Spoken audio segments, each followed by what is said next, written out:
En el año 1099, después de meses de marcha a través de desiertos y montañas, un ejército europeo entró a Jerusalén. Lo que ocurrió dentro de esa ciudad durante los días siguientes fue descrito por los propios cronistas cristianos que lo presenciaron como algo que cambió para siempre la historia de la humanidad. Las calles quedaron cubiertas de cuerpos. Los judíos de la ciudad fueron encerrados en su sinagoga y quemados vivos. Los musulmanes que buscaron refugio en la mezquita de Al-Aqsa fueron masacrados sin piedad. Se estima que entre 30.000 y 70.000 personas perdieron la vida en Jerusalén en esos días. Y cuando terminó todo, los cruzados fueron a la iglesia del Santo Sepulcro a dar gracias a Dios por su victoria. Eso fueron las cruzadas. Y esa es la historia que nadie te ha contado completamente. El 27 de noviembre de 1095, el Papa Urbano II pronunció uno de los discursos más influyentes de la historia humana. En el Concilio de Clermont, en Francia, ante una multitud de miles de personas, llamó a los cristianos de Europa a tomar las armas y reconquistar Tierra Santa. La reacción fue inmediata. La multitud comenzó a gritar Deus vult, que en latín significa Dios lo quiere. Esa frase se convirtió en el grito de guerra de las cruzadas. Y lo que desató ese discurso fue algo que el mundo no había visto antes.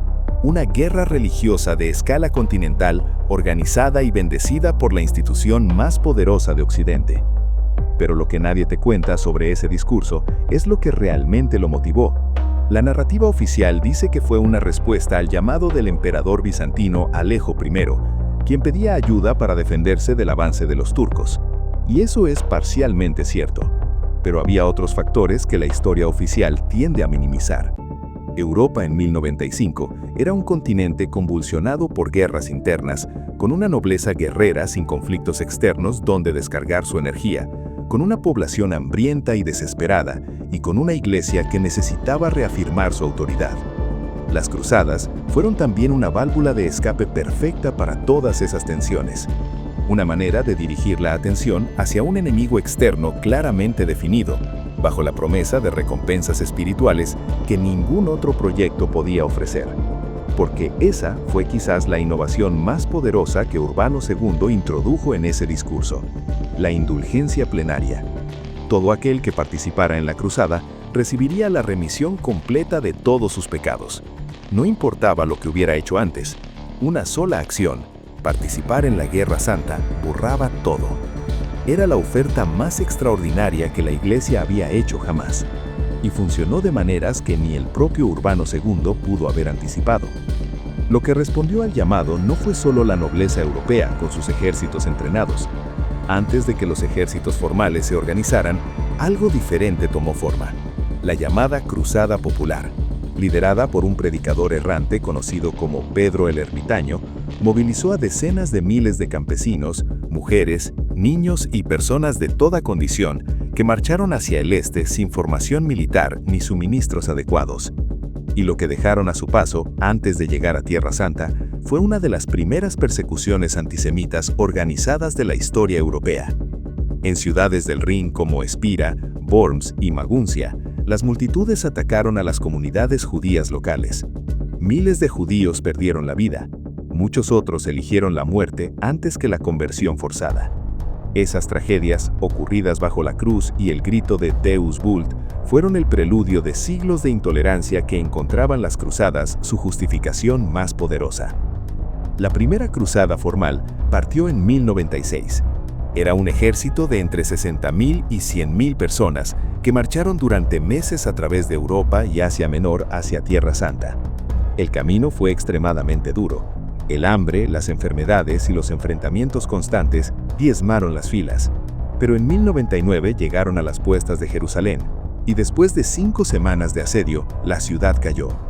Lo que ocurrió entonces ya lo conoces. Una tragedia que los propios cronistas cristianos registraron con asombro y que marcó para siempre la relación entre el mundo cristiano y el mundo islámico. Lo que nadie te cuenta de esa primera cruzada es el papel que jugó la manipulación en cada etapa del proceso. Los líderes cruzados usaban constantemente señales divinas, visiones y reliquias para mantener la moral de un ejército que había sufrido pérdidas enormes. El episodio más famoso es el de la Santa Lanza.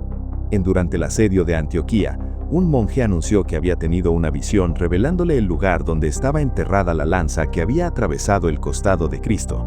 Excavaron y encontraron exactamente lo que buscaban. El ejército cruzado, que estaba al borde del colapso, se llenó de fervor renovado. Ganaron la batalla, y nadie preguntó más allá sobre las circunstancias del descubrimiento. La fe, manufacturada o genuina, era el combustible que mantenía en marcha esa máquina de guerra. La primera cruzada fue la única que logró su objetivo declarado. Las siguientes serían una historia de fracasos y contradicciones que revelarían cada vez más claramente la distancia entre la retórica religiosa y la realidad de lo que estaba ocurriendo. La segunda cruzada, lanzada en 1147, terminó en un fracaso humillante sin lograr ninguno de sus objetivos. La tercera cruzada, la más famosa gracias a la figura de Ricardo Corazón de León, logró algunas victorias militares, pero no recuperó Jerusalén, que había caído nuevamente en manos del gran líder musulmán Saladino en 1187. Pero fue la cuarta cruzada la que reveló de manera más escabrosa lo que las cruzadas eran realmente debajo de su barniz religioso.